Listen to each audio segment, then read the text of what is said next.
Je suis dans une étude afin de déterminer un titre sur lequel je peux investir. Donc, je suis en train de rechercher un titre moins cher en étudiant le pair et le PBR. Un titre aussi qui est un peu d'avenir, quoi. Ok, Je suis pour un investissement à long terme. ok, Donc, j'ai essayé à mon niveau d'utiliser trois outils, le pair, le rendement net et le PBR. ok. Donc, j'ai beaucoup ciblé les entreprises financières. Donc, il faut dire que j'ai fait recenser les informations sur les 15 entreprises. Les pairs, bon, je n'ai pas eu de difficulté à recenser. Les rendements nets, pareil. Uniquement au niveau du PBR où j'ai du mal à trouver les informations par rapport au patrimoine et au volume des titres. Au volume des titres, j'ai vu quelques-uns au niveau de Richboost, mais sur le capital, pour une Alors, partie, j'ai pu avoir l'information parce que à cause du partage qui a été fait dans le groupe, ok. voilà. Mais pour les autres institutions, il y a eu des difficultés parce que je n'arrivais pas à retrouver le capital de chaque entreprise pour quand même pouvoir calculer l'actif net par action Ok. qui m'est nécessaire pour déterminer le PBR. Hmm. Alors, le PBR, alors si je ne me Mhm. trompe pas, peut-être que ça se trouve directement dans le bulletin officiel de la Côte. Alors, peut-être qu'on peut le trouver directement dedans. On va d'abord essayer ça. Et si on ne le voit pas directement, on va aller le calculer nous-mêmes. D'accord. Donc là, je ressors carrément alors.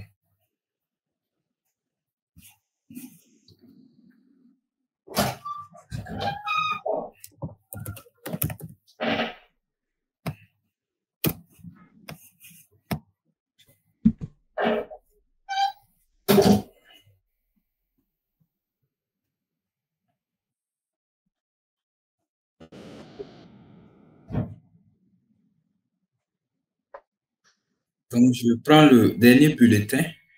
Oui. Ok.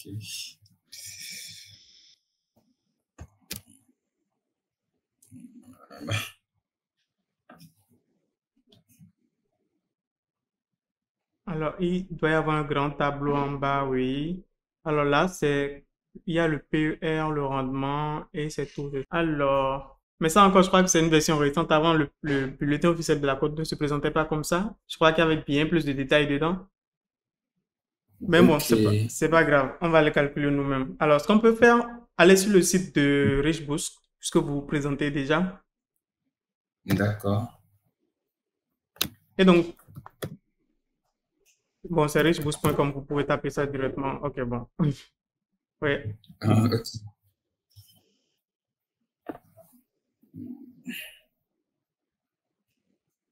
Ok, donc, quel est le nom de la première entreprise qui vous intéresse? Et je dirais BCCI. Ok, ok, donc, C'est pour, oui. c'est pour déterminer la moyenne des PBR des 15 entreprises financières avant de faire les sélections, différentes sélections. Ok. Donc, ici, on a plusieurs alternatives. Soit, si vous avez un abonnement, c'est possible de voir le PBR directement, hein. C'est même possible de filtrer les entreprises par PBR sur cet outil-là, si vous avez D'accord, un abonnement Riche-Pouce. Mais on va pas faire ça, puisque tout le monde n'a pas un abonnement. Donc, on d'accord, va explorer une méthode que tout le monde peut appliquer. Donc, ok, ce qu'on va faire ici, le PBR, c'est quoi? C'est le Price to Book Ratio. Donc, c'est la c'est ça, capitalisation de l'entreprise sur sa valeur comptable.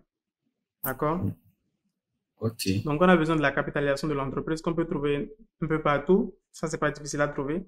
La valeur comptable, c'est mhm, elle qui est un peu moins disponible. Et où est-ce qu'on peut la voir? mhm, C'est dans les états financiers, notamment le bilan ok, comptable. Donc, ce qui nous intéresse ici, c'est de télécharger le dernier état financier ou les derniers états financiers, si vous voulez, de BC. d'accord, Alors, donc, Ici, allez dans marché, cliquez sur marché, ensuite sur publication officielle. OK. Alors, donc là, vous voyez dans le ruban société, vous choisissez ABC. Ruban société. OK.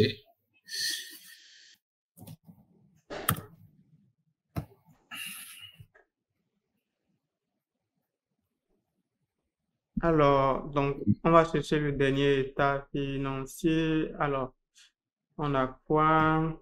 État financier 2022, c'est bon. Vous le voyez? État financier. OK. Ouais. Celui-là. Oui.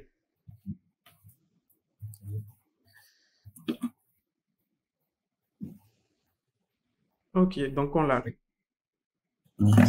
Donc, la valeur comptable, c'est quoi? C'est tout simplement, pour une banque, une manière simple de calculer ça, c'est de faire le total actif moins toutes les dettes de l'entreprise. Comme ça, on a le Oh, RAW de la colonne du passif de l'entreprise qui correspond à la valeur comptable. d'accord. Donc, agrandissez un peu pour que je puisse bien voir. Voilà, c'est OK. bon. Donc, le total actif, il y a encore le total passif puisque le bilan est équilibré. Ça, on l'a. Mhm. Vous arrivez à le OK. voir? Et comment on appelle? Le total actif moins le total passif, c'est ça? Non, bon, les deux, c'est des quantités égales. Total actif. OK. Est-ce que vous voyez Mhm. la ligne total actif? Oui, je vois. OK. Cette ligne-là. OK. Ensuite, Mhm. c'est la deuxième colonne qui nous intéresse, puisque c'est la deuxième colonne qui correspond à 2022. Ah, OK. Donc, le total actif ou encore total passif, c'est de 926 B, 926 milliards. OK. Donc, on va faire cette quantité-là, le total actif ou total passif, moins toutes les dettes, la somme des dettes de l'entreprise, aussi bien les dettes à court terme que les dettes à moyen et long terme. OK. Donc, ça, c'est un Et moyen de calculer ça. L'autre moyen encore, d'accord. c'est de commencer par faire la somme du RAW, enfin des postes du RAW de la colonne du passif de l'entreprise. Donc, en l'occurrence, donc ça va faire résultat de l'exercice, plus report à nouveau, plus report et plus résultat en instance, plus prime liée, ainsi de suite, jusqu'à capital souscrit. Et je n'arrive pas à cerner cette partie. Bon, ça, c'est un peu plus compliqué puisqu'il faut faire la somme de plusieurs quantités. OK. Capital. Vous dites à partir de capital là, souscrit, Ouais, jusqu'en bas. jusqu'à résultat de l'exercice. Ouais, sauf que ça, si vous observez bien, ça a même déjà été calculé. C'est ça qui est capitaux propres et ressources. Donc, en réalité, c'est ça qui est votre valeur comptable. Ça vous a été déjà calculé. Là, c'est plus facile. Non. Ce n'est pas toujours Laisse-moi. calculé, mais là, c'est un peu plus facile. OK. Donc, en gros, il y a deux moyens de calculer ça. Le premier moyen D'accord. qu'on a évoqué ici, c'est de faire le total actif ou bien total passif moins toutes les dettes de l'entreprise. Donc, les dettes, c'est ça qui part de banque centrale jusqu'à emprunt et titres émis. OK. Vous voyez? Donc, ça, c'est les dettes de l'entreprise. OK. Donc, si vous faites ça, vous obtenez la valeur comptable. Ça, c'est la première méthode. La seconde méthode, c'est de faire la somme des postes du bas. Ici, c'est le bas. En général, c'est en haut. Donc, Mhm. de faire la somme des postes du bas de la colonne du passif. Donc, capital souscrit jusqu'à résultat de l'exercice. Et OK. là, dans les deux cas, vous obtenez la même quantité qui vous a été déjà calculée, qui a été mise en gras là, capitaux propres et ressources assimilées. Donc, qui D'accord. est encore la valeur comptable ou bien si vous voulez la situation nette de l'entreprise, de la banque et qui est OK. de, pour 2022, Soix- 60. 74,3 milliards. D'accord. C'est la valeur comptable qu'on considère comme le patrimoine, ou bien? Oui, c'est bien ça. C'est OK. euh, le PBR, vous l'avez même déjà mis en, comment dire, sur la première ligne, le cours de bourse, si vous voulez, C'est ça. puisque là, tout a été Mhm. ramené par action. Mais vous pouvez aussi utiliser des quantités globales. Ça, c'est encore plus facile. Donc, OK. les quantités globales, c'est de faire la valorisation boursière de l'entreprise. Je dis valorisation, la capitalisation boursière de l'entreprise que vous pouvez trouver Mhm. facilement, OK. divisé par la valeur comptable qu'on vient de voir. OK. Et cette valeur comptable qu'on considère comme l'actif net comptable par action, là, Oui.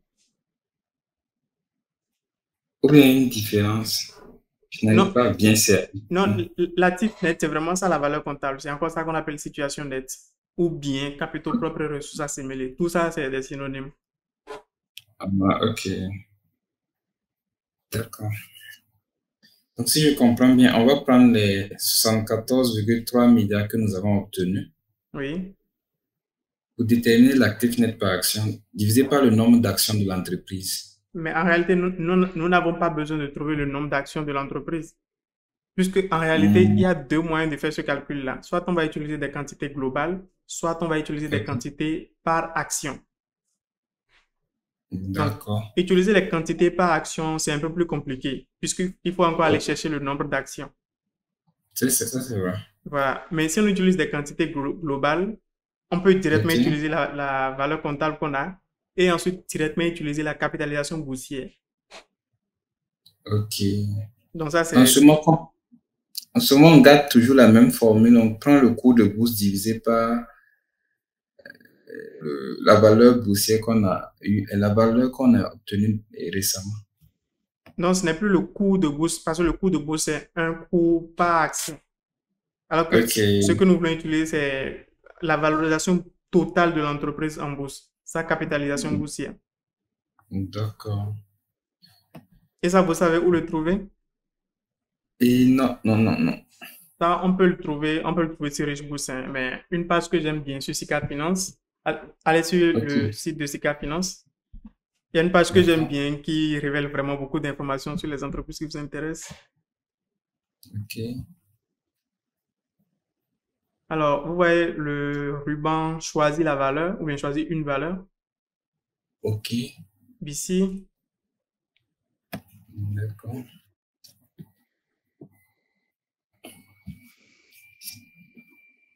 euh, il y a un onglet société, vous le voyez? Un onglet, oui, oui. Voilà. Donc, allez-y, défilez vers le bas. C'est bon. Donc, vous voyez, juste avant le tableau, il y a valorisation de la société. 116 000, ok, C'est ça la valorisation boursière de l'entreprise. Sa capitalisation boursière encore, si vous voulez. ok. Et vous avez aussi le nombre d'actions, nombre de titres, vous le voyez, si vous voulez utiliser des quantités par action. Un nombre de titres, je pense qu'on va. Ah oui. Oui, 16 millions. Oui, je vois. Seulement que pour le nombre de titres, il faudra vraiment le patrimoine de l'entreprise pour pouvoir déterminer. Chose que nous n'avons pas. Je n'ai pas compris. Je dis seulement que pour si on va utiliser le nombre de titres de l'entreprise, il faudra déterminer et chercher le patrimoine encore. Là, ça va faire deux démarches, si je ne me trompe pas. Bon, pour résumer, il y a deux voies qu'on peut utiliser ici. La première Mhm, voie, qui est la plus mhm. simple, c'est d'utiliser des quantités globales. Donc, Ok. on va utiliser la valorisation boursière totale de l'entreprise qu'on va diviser par la On va dire- valeur comptable de l'entreprise. Et les deux, on les a déjà. D'accord. Ça, c'est plus simple. Oui. La seconde voie, qui est un peu plus compliquée, c'est on va utiliser des quantités par action. Donc, on va faire Ok. la valorisation totale de l'entreprise divisée par le nombre d'actions. On va obtenir Mhm, donc le prix de l'action. Et ça, on peut le lire directement ou on peut encore le calculer. Donc, ça, c'est une première mhm. quantité divisée par la valeur comptable divisée encore par le nombre total d'actions. Et ça Mais cela, il y encore, a beaucoup de tournures. voilà. Mhm. Ok. Donc, dans ce cas, si la valorisation de la société, c'est en millions de francs CFA, si je ne me trompe pas. M. Ouais, le M là, c'est pour 10 millions. Donc, pour lire toute D'accord. la Donc, quantité, c'est 116,6 milliards. 116, 116,6 milliards. Oui. Ok. D'accord.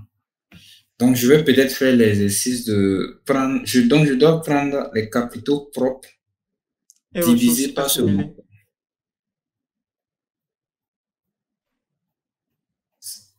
C'est bien ça? Vous devez prendre ce qu'on a trouvé sur Sika Finance, qui est la valorisation boursière, divisé par ce qu'on a trouvé ici, qui est la valeur comptable. Ok, d'accord. Donc, je vais juste ouvrir la calculatrice pour essayer.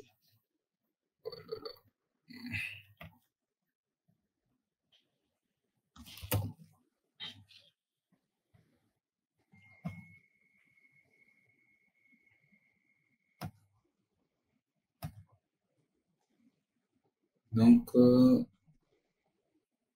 116,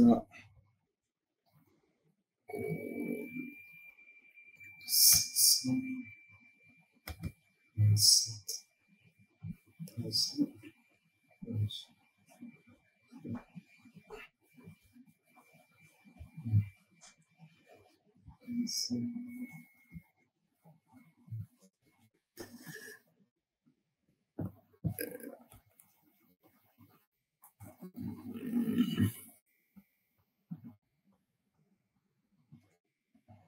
c'est...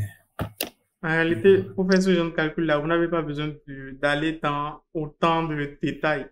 Vous pouvez juste mettre Ok, 116,667 et c'est tout. Puisqu'on sait déjà qu'on est d'accord, en milliard, quoi. Et vous utilisez le même principe de l'autre côté. d'accord. Donc, on divise. 114,313. Ok, 114,313.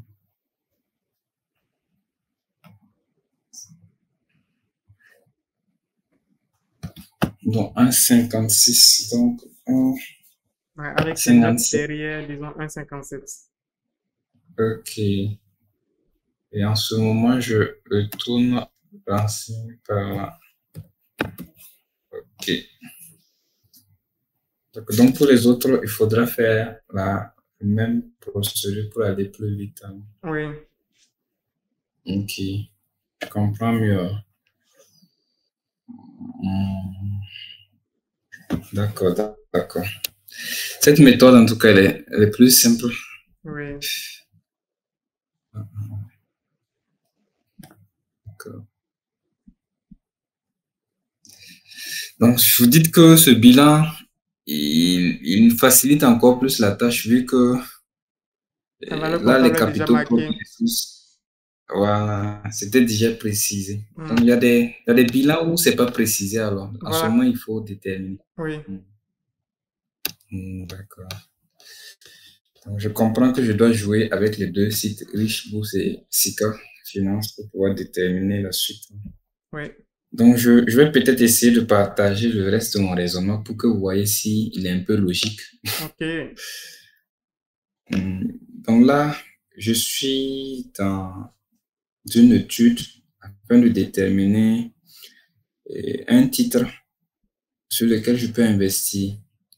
Donc, je suis en train de rechercher un titre moins cher en étudiant le pair et le PBR. Un titre aussi qui est un peu d'avenir, quoi. Je OK. suis pour un investissement à long terme, OK. donc je suis pas trop pressé. Donc, disons que là, quand j'ai fait pour le pair des 15 entreprises, j'ai eu une moyenne de 6,22, 6,21, 6,22. J'ai coloré en vert les titres pour lesquels là, le pair est en dessous de la moyenne. OK. Donc, je me retrouve à BOA Sénégal, Coris Bank International, NCA Bank Côte d'Ivoire et EcoBank Togo. Oui.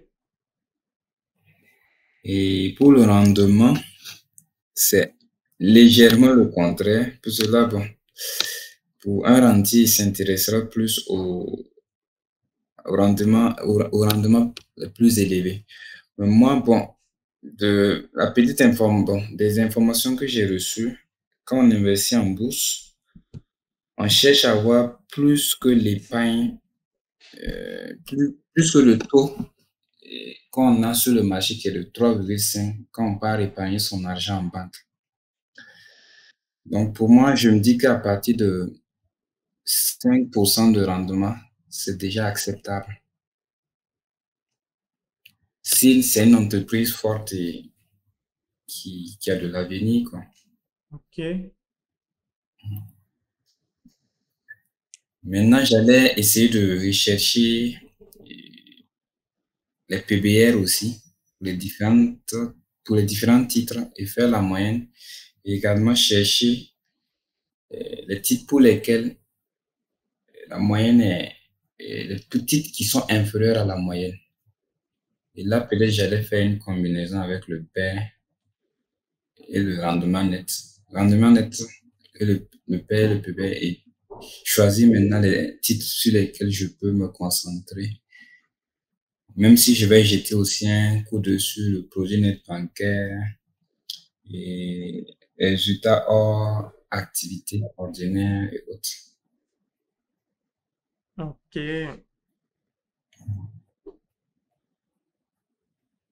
Maintenant, le problème que moi je trouve peut-être à votre raisonnement, c'est que vous avez sauté la partie où il faut catégoriser l'entreprise ou les entreprises. Parce qu'en faisant Ok. comme ça, là, c'est que vous Mhm. supposez que toutes les entreprises doivent être évaluées de la même manière, ce qui n'est pas le cas, puisque déjà les D'accord. entreprises ne sont pas dans les mêmes catégories. Donc, on ne va pas Ok. jauger un éléphant de la même manière qu'on va jauger un lapin, puisque les données sont Ça, même c'est pas vrai. ils sont même pas censés se comporter de la même manière. Ça, c'est vrai. Donc, parmi ces actions, il y a des actions qui sont des fast growers. Il y en a qui ne sont Ok. même pas des growers du tout. Et donc, ce Ok. n'est pas très, on va dire, rationnel de vouloir les évaluer de Mhm. la même manière. Ok. Non, Donc, c'était mieux de catégoriser avant de voilà. procéder à l'évaluation. De pouvoir dire telle entreprise appartient à telle catégorie. Et puisque ça appartient à cette Mhm. catégorie-là, voilà comment il faut l'évaluer.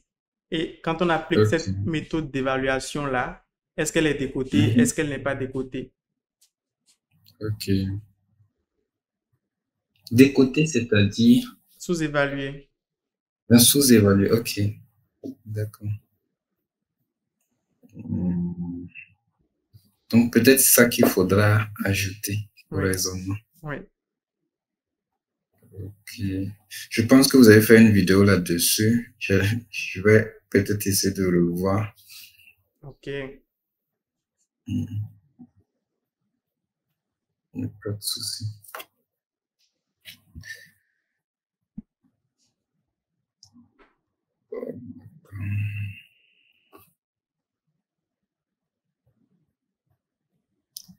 Donc, pour rappel, peut-être pour mémoire, euh, le PBR qu'on a déterminé, on a utilisé hum, les capitaux propres et ressources que vous avez appelés La valeur comptable. valeur comptable. Ok. C'est ce qu'on appelle book value. PBR, ça veut dire price to book ratio. Donc, ça veut dire Ok. price, qui est le coût de Mhm. l'action, si on raisonne en quantité par action, ou bien qui correspond Mhm. encore à la valorisation boursière de l'entreprise. Donc, c'est ces deux-là qui sont Ok. numérateurs, divisé par Mhm. le book. Le book, c'est le book value. Ça veut dire valeur comptable de l'entreprise. Ok. C'est encore ça qu'on appelle situation nette de l'entreprise. Ok.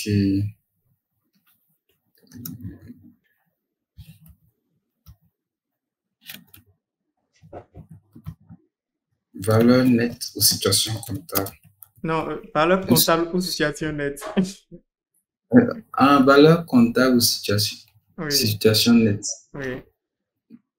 Parce que le premier, j'ai écrit valeur comptable, entre parenthèses, capitaux propres et ressources, divisé par, je sais qu'on a déterminé un sur La valeur comptable, valeur, elle est en bas, elle est au dénominateur de la fraction.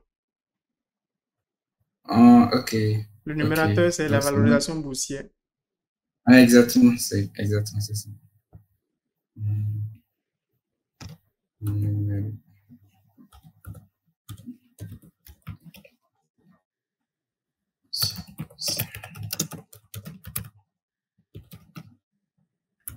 Ok,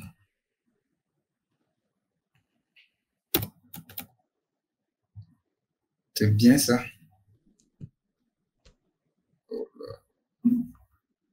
Donc, qu'on a appelé valorisation de la société.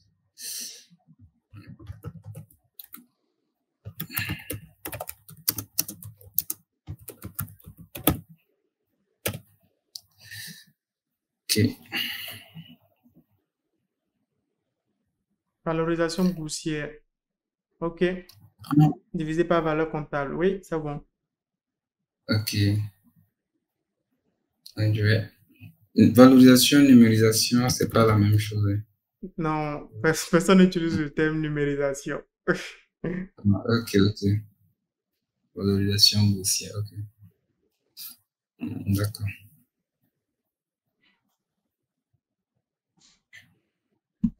Je pense que. Maintenant, je sais pas si vous allez m'aider à aller facilement dans la catégorisation ou bien c'est un peu plus compliqué. Alors, pour la catégorisation, il faut y aller au cas par cas. Donc, il faut commencer par parcourir chaque entreprise pour voir comment elle Ok. évolue. Si c'est un grower, D'accord. ensuite, si c'est un grower, Ok. déterminer si c'est un fast grower, un slow grower ou un stalwart. Maintenant, si c'est pas Ok. un grower, est-ce que c'est un net, ce qu'on appelle un asset play, ou bien est-ce que c'est un Mhm. cyclical, ou bien est-ce que c'est un turnaround. C'est un truc qui va prendre beaucoup plus de temps, puisque ça va demander de parcourir littéralement les états financiers de chaque entreprise sur les 5 dernières années, au moins. Ok. D'accord. Pas de souci. Je pense que je vais peut-être parcourir la vidéo pour voir. Ok, Pas de souci. Je pense que c'est bon pour moi. ok. Vraiment, merci bien. Non, c'est moi qui vous remercie. Et n'hésitez Vraiment. pas si vous avez d'autres préoccupations. Ok, vraiment, merci beaucoup. Je pense que ça va m'aider beaucoup, vraiment.